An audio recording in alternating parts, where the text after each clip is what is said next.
네, 안녕하십니까. 오늘도 일상기도회로 함께 시간을 보내고자 합니다. 어제까지 요한계시록의 말씀을 마무리했고 오늘부터는 스가랴의 말씀을 한번 함께 나누어 보고자 합니다. 오늘 함께 살펴볼 본문은 스가랴 1장 1절에서 6절까지의 본문입니다. 오늘부터 함께 살펴보게 되는 스가랴의 개론적인 내용을 간단하게 언급하는 것으로 오늘 말씀을 시작하고자 합니다. 스가랴는 구약의 소선지자 중에 하나로 포로기 이후 유다 백성들에게 주어진 하나님의 말씀입니다. 스가랴라는 인물은 학계, 성경에 등장하는 학계와 동시대의 선지자로 주전 520년경에 바벨론 포로에서 귀환한 유다 백성들의 성전 재건을 재개하던 시기에 활동하였습니다. 그는 제사장 가문 출신이었는데 말씀과 환상을 통해 하나님의 뜻을 선포하며 이 백성들이 낙심하지 않도록 위로와 격려의 메시지를 전달하는, 그리고 이 스가랴에 기록되어 있는 메시지를 전달했습니다. 학계가 주로 성전 재건의 필요성을 강조했다면 스가랴는 조금 더 넓은 시야를 보여주면서 하나님의 구원 계획과 메시아적 희망을 전달한 인물이라고 할 수 있습니다. 스가랴가 전한 메시지는 그들에게 있어서 새로운 요구가 아니라 그들이 이미 알던 율법의 말씀들이라고 할 수 있는데, 그가 메시아가 도래하기 전까지 백성들이 지켜야 할 이 하나님의 백성으로서의 윤리를 전하는 내용이 기록되어 있다라고 할 수 있습니다. 이 스가랴는 크게 두 부분으로 나눌 수 있는데 1장부터 8장까지가 첫 번째 부분입니다. 이 부분에서는 성전 재건과 관련된 권면과 환상들이 중심을 이루고 있고 9장부터 끝장인 14장까지는 장차 오실 메시아와 하나님 나라에 대한 예언적인 이 내용이 담겨 있습니다. 그래서 이 책에는 심판과 회복이 있고 이 미래의 소망이라는 주제들이 함께 기록되어 있습니다. 그래서 하나님의 성실하심과 자비하심에 대한 내용들이 반복적으로 드러나고 있습니다.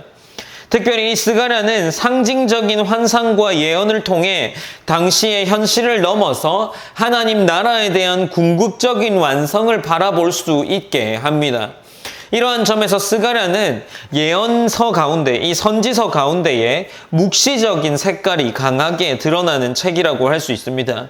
이러한 스가랴서의 개론적인 부분들을 마무리하고 이제 오늘 말씀인 스가랴 1장 1절에서 6절까지의 본문을 나누고자 합니다. 이 스가랴는 학계와 함께 제2성전 재건에 대한 사건을 공유하고 있습니다. 학계에게 세 번째 말씀이 임한 다리오 왕 2년 7째 달 21일과 마지막 네 번째 말씀이 임한 9째 달 24일 사이, 이 사이에 스가랴에게 하나님의 말씀이 임했습니다. 학계의 세 번째 메시지를 보면 하나님은 성전 공사를 재개한 총독 스룹바벨과 대제사장 여호수아, 남은 모든 백성을 격려하는 내용이었습니다. 그리고 9째 달 24일 학계를 통해 하나님은 그의 백성들에게 복 주실 것을 선언합니다. 이 학계의 세 번째, 네 번째, 학계에게 주어진 세 번째, 네 번째 메시지에는 이 시기에는 중단되었던 성전 공사가 다시 재개되고 있던 시점이었습니다. 이 시기에 스가랴는 하나님에게 말씀을 받았고 이 말씀을 오늘 본문에 기록해내기 시작합니다. 스가랴에게 임한 말씀의 내용은 이스라엘 백성의 조상들에 대한 하나님의 진노하심을 돌아보는 것으로 시작합니다. 스가랴에게 임한 여호와의 진노와 관련된 말씀의 문장은 히브리어로 볼 때 진노하다라는 동사로 시작해서 진노라는 명사로 마무리됩니다.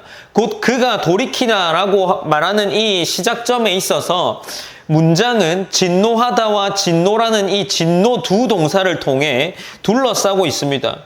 이것이 주는 이미지가 어떤 이미지냐 하면 진노라는 단어가 문장 전체를 괄호처럼 감싸고 이것은 곧 그들의 아버지들이 여호와의 진노에 쌓여서 탈출할 수 없는 것 같은 인상을 줍니다.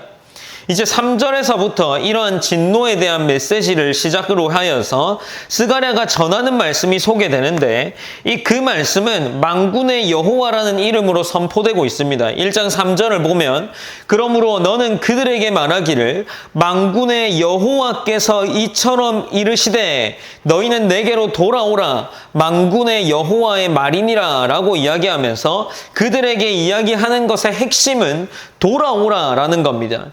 이 돌아오라 라는 것은 슈브라는 히브리어인데 이 슈브라는 히브리어는 곧 회개의 요청, 회개를 의미할 때 사용되는 히브리어였습니다. 그러니 그들에게 요구되는 것은 회개, 돌아오는 것이었습니다. 그리고 하나님께서는 이렇게 이야기하는데 만군의 여호와께서 이처럼 이르시되 너희는 내게로 돌아오라 만군의 여호와의 말이니라 그리하면 내가 너희에게로 돌아가리라. 그러니까 어쩌면 이것은 조건인 거죠. 이 이스라엘 백성 전체에게 돌아오라라는 말로 하나님께서 권면을 하시면서 너희가 돌아오면 나 또한 너희에게 돌아가겠다라고 이야기를 하고 있는 겁니다. 이 회개의 요청은 선지서, 특히 포로기 이전부터 줄곧 선포되는 하나님의 말씀 가운데에 계속해서 이스라엘 백성들에게 주어지는 말이었습니다. 그들의 죄로부터 돌이킴은 포로 생활에서부터의 돌이킴을 가져오게 되고 하나님께서 그들로부터 돌아서 있는 상태에서 다시금 여호와 하나님의 돌이킴을 가져오게 됩니다.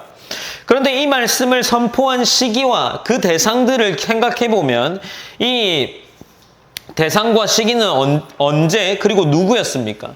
대상은 이 이스라엘 백성, 포로로부터 귀환한 이스라엘 백성이었고 그들에게 이 말씀이 주어졌던 시기는 이미 이스라엘 백성이 지리적으로는 포로 귀환한 상태에 있었던 겁니다. 그렇다면 이 말씀이 암시적으로 보여주는 것은 무엇입니까? 그들이 지리적으로는 포로에서부터 귀환했을지 몰라도 진정으로는 하나님께 돌아오지 않은 상태를 암시하고 있는 것이죠.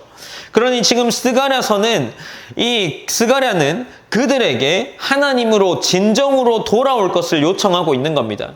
이 요청은 다시금 4절로 이어지면서 너희 조상들을 본받지 말라라고 합니다.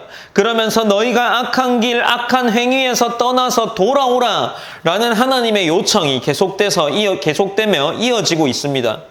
그리고 하나님은 역사 속에서 계속해서 그들의 조상에게도 돌아오라 요청했다는 사실이 그들에게 알려지고 있는 거죠. 스가랴에게 이 말을 들은 청중들은 하나님의 선지자였던 모세와 선지자들 모두가 하나님의 언약을 어길 때 맞게 될 포로됨의 운명을 선포한 사실을 알고 있었습니다. 그리고 유다 백성들은 그 말씀을 들었을 때도 하나님으로부터 돌아서서 멀리 떠나 있었기에 결국 포로가 되었던 거죠. 그들은 하나님의 심판이 의로움을 인정할 수밖에 없었습니다. 스가랴의 말을 들은 백성들은 이제 돌이켜 말하는데 6절 하반절입니다. 6절 하반절에서는 그러므로 그들이 돌이켜 이르기를 만군의 여호와께서 우리 길대로 우리 행위대로 우리에게 행하시려고 뜻하신 것을 우리에게 행하셨도다 하였느니라 라고 기록하고 있습니다. 그러니 앞서 말한 것처럼 그들의 조상들이 하나님의 말씀을 어기고 돌아오지 않았을 때 그들에게 임할 재앙이 그들이 알고 있는 그대로 그 자신들에게 임했다라는 것을 이야기하는 거죠. 그들은 이제 하나님의 의로우신 심판을 다시금 인정하며 하나님께 돌이키고자 결단하고 있는 겁니다. 백성들에게 주어진 하나님의 말씀은 이방 땅에서 지리적인 기환이 자동적으로 하나님과의 율법적인 관계, 올바른 관계를 보장해주지 못한다는 것을 보여주고 있죠. 그들은 의지적으로 돌이켜야 했습니다. 아직 무엇으로부터 돌아와야 하는지는 명확하게 밝혀지지 않습니다. 이것은 스가랴 5장 후반부부터 등장하기 때문이죠. 그러나 스가랴에게 주어진 이 말씀은 하나님의 말씀으로 기록되었고 그들에게 돌이킴을 요청하고 있는 하나님의 말씀을 보게 됩니다. 그리고 그것이 성경으로 남아서 지금 우리에게까지 주어지고 있는 거죠. 그러니 이 말씀은 지금 우리에게 주어진 상황을 다시금 생각해 보게 합니다. 그래서 우리가 기도할 것들을 몇 가지 나눌 수 있게 하고 우리의 삶을 돌아보게 하는 거죠. 첫 번째로 우리가 이 말씀을 통해서 기도했으면 합니다. 하나님 앞에 부르심을 받은 내 삶의 방향이, 이 중심이 지금도 주님, 하나님을 향하고 있는지를 돌아보았으면 합니다. 이것을 생각해 볼 때 우리가 이걸 한번 생각해 봤으면 좋겠습니다. 이후에 내가 바라보고 있는 방향, 이후에 내가 어떠한 모습이 되어야 하는지에 대한 내 바람이 과연 하나님께서 백성에게 요구하시는 삶과 가까운지를 생각해 보았으면 좋겠습니다. 그것이 아니라면 혹은 세상과 가까운지를 점검하면서 우리의 삶의 방향을 수정하는 기도를 했으면 좋겠습니다.